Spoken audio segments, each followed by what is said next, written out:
श्रोताओं नमस्कार। क्षेत्रीय समाचार एकांश के इस विशेष कार्यक्रम में मैं आपके साथ व्याख्या चंदोला। श्रोताओं, आज के कार्यक्रम में आप सुनेंगे प्रदेश की पहली वंदे भारत एक्सप्रेस ट्रेन का प्रधानमंत्री द्वारा किया गया शुभारंभ और टिहरी जिले के नरेंद्र नगर में आयोजित हो रही G20 की दूसरी अंतर्राष्ट्रीय भ्रष्टाचार विरोधी तंत्र की बैठक के बारे में। श्रोताओं, प्रधानमंत्री नरेंद्र मोदी ने कल वीडियो कॉन्फ्रेंस के माध्यम से देहरादून से दिल्ली के लिए वंदे भारत एक्सप्रेस रेलगाड़ी को हरी झंडी दिखाकर रवाना किया। उत्तराखंड के लिए ये पहली वंदे भारत रेलगाड़ी है। इससे विशेष रूप से राज्य की यात्रा करने वाले पर्यटकों के लिए सुविधाजनक यात्रा के नए युग की शुरुआत होगी।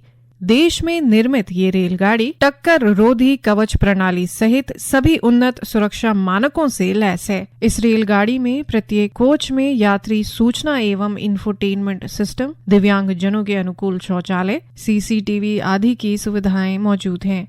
इस अवसर पर प्रधानमंत्री ने कहा कि आज विश्व भारत को बड़ी उम्मीदों के साथ देख रहा है। उन्होंने कहा कि दुनिया भर के लोग भारत को समझने के लिए भारत भ्रमण पर आना चाहते हैं और ऐसी स्थिति में उत्तराखंड के लिए ये अपार अवसर है। उन्होंने कहा कि वंदे भारत रेलगाड़ी इस अवसर का पूरा लाभ उठाने में उत्तराखंड की मदद करेगी।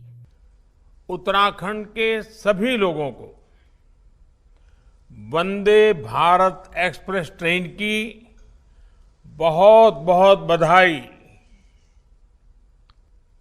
दिल्ली और देहरादून के बीच चलने वाली ये ट्रेन देश की राजधानी को देवभूमि से और तेज गति से जोड़ेगी। वंदे भारत से दिल्ली देहरादून के बीच रेल सफर में अब समय भी काफी कम हो जाएगा। इस ट्रेन की गति तो अपनी जगह है ही, जो सुविधाएं हैं वो भी सफर को आनंददायक बनाने वाली है। आज पूरे विश्व में भारत को लेकर चर्चा है। विश्व के लोग भारत को समझने के लिए, देखने के लिए भारत आना चाहते हैं। ऐसे में उत्तराखंड जैसे इतने सुंदर राज्यों के लिए ये बहुत बेहतरीन अवसर है। इस अवसर का पूरा लाभ उठाने में ये वंदे भारत ट्रेन भी उत्तराखंड की मदद करने वाली है। प्रधानमंत्री ने कहा कि उच्च गति की रेलगाड़ियों का स्वप्न अब साकार हो गया है। उन्होंने कहा कि भारत को अब कोई रोक नहीं सकता और अब ये वंदे भारत की रफ्तार की तरह आगे बढ़ता रहेगा। भाई और बहनों, हमारी डबल इंजन की सरकार उत्तराखंड के विकास के लिए प्रतिबद्ध है। उत्तराखंड का तेज विकास भारत के तेज विकास में भी मदद करेगा और देश अब रुकने वाला नहीं है। देश अब अपनी गति पकड़ चुका है। पूरा देश वंदे भारत की रफ्तार से आगे बढ़ रहा है और आगे ही बढ़ता जाएगा। एक बार फिर आप सभी को उत्तराखंड की पहली वंदे भारत एक्सप्रेस ट्रेन के लिए अनेक अनेक बधाई, बहुत बहुत शुभकामनाएं। प्रधानमंत्री ने कहा कि 12,000 करोड़ रुपए की लागत से चारधाम परियोजना का कार्य तेज गति से चल रहा है। उन्होंने कहा कि दिल्ली देहरादून एक्सप्रेसवे के पूरा होने से दोनों शहरों की यात्रा आसान हो जाएगी। प्रधानमंत्री ने कहा कि उत्तराखंड कुछ समय में पूरे विश्व के लिए आध्यात्म चेतना का केंद्र बन जाएगा और हमें भविष्य की जरूरतों के अनुसार इसका विकास करना होगा।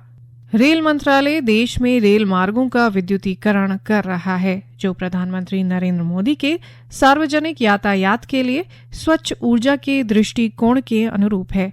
इस दिशा में आगे बढ़ते हुए प्रधानमंत्री ने उत्तराखंड में रेल खंडों के विद्युतीकरण का उद्घाटन भी किया। प्रधानमंत्री ने ये 100% विद्युतीकरण राष्ट्र को समर्पित भी किया। इसके साथ ही राज्य में रेल मार्गों का 100% विद्युतीकरण हो गया है। उधर देहरादून रेलवे स्टेशन पर आयोजित कार्यक्रम में उत्तराखंड के राज्यपाल गुरमीत सिंह, केंद्रीय रेल मंत्री अश्विनी वैष्णव, मुख्यमंत्री पुष्कर सिंह धामी और केंद्रीय राज्य मंत्री अजय भट्ट मौजूद रहे। उत्तराखंड के मुख्यमंत्री पुष्कर सिंह धामी ने उत्तराखंड के लिए की गई इस पहल के लिए प्रधानमंत्री नरेंद्र मोदी के प्रति आभार व्यक्त किया। मुख्यमंत्री ने कहा कि इस रेलगाड़ी के शुरू होने से दिल्ली और देहरादून के बीच की दूरी कम होगी, वहीं देश विदेश से आने वाले पर्यटकों और तीर्थ यात्रियों के लिए आवागमन और सुविधाजनक होगा।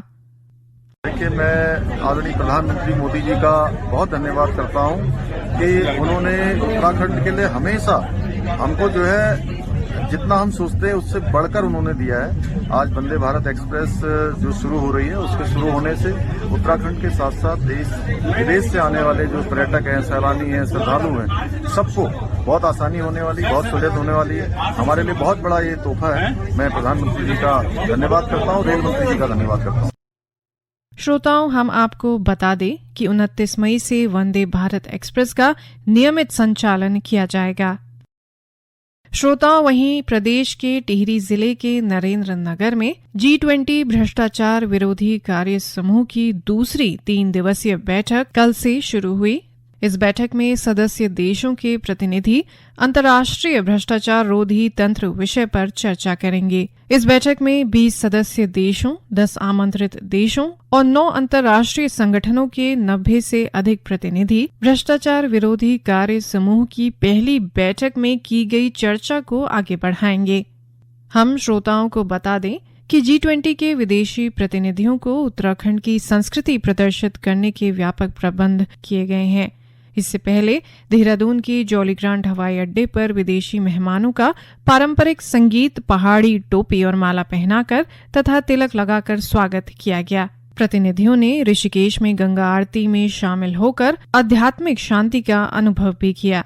बैठक के दौरान सदस्य देशों के प्रतिनिधि पहाड़ों का ग्रामीण पर्यावरण देखेंगे और नरेंद्र नगर के औणी गांव का भ्रमण भी करेंगे। ऋषिकेश से करीब 14 किलोमीटर दूर स्थित औणी गांव में लगभग 10 करोड़ रुपए की लागत से विकास कार्य किए गए हैं। इस गांव को उत्तराखंड की पारंपरिक शैली में आदर्श गांव के रूप में विकसित किया गया है। वहीं G20 की भ्रष्टाचार विरोधी कार्य समूह की बैठक के शुभारंभ के अवसर पर केंद्रीय रक्षा राज्य मंत्री अजय भट्ट ने कहा कि देवभूमि उत्तराखंड में इस बैठक का आयोजन होना सौभाग्य का विषय है। उन्होंने कहा कि बैठक में वैश्विक स्तर पर भ्रष्टाचार नियंत्रण के प्रयासों पर विचार विमर्श एवं मंथन किया जाएगा, जो विश्व का भ्रष्टाचार के विरुद्ध लड़ाई में मार्गदर्शन करेगा। उन्होंने कहा कि भ्रष्टाचार अंतर्राष्ट्रीय समस्या है और वैश्विक स्तर पर भ्रष्टाचार की समाप्ति के लिए अंतर्राष्ट्रीय सहयोग एवं एकजुटता अत्यंत आवश्यक है। उन्होंने कहा कि भ्रष्टाचार के दुष्प्रभाव भी व्यापक हैं, इसलिए भ्रष्टाचार के विरुद्ध लड़ाई में संस्थागत फ्रेमवर्क मजबूत करने की आवश्यकता है। श्री भट्ट ने कहा कि सार्वजनिक क्षेत्र में भ्रष्टाचार समाप्त करने के लिए IT का उपयोग आवश्यक है। श्रोताओं, आज का कार्यक्रम यहीं समाप्त हुआ। नमस्कार।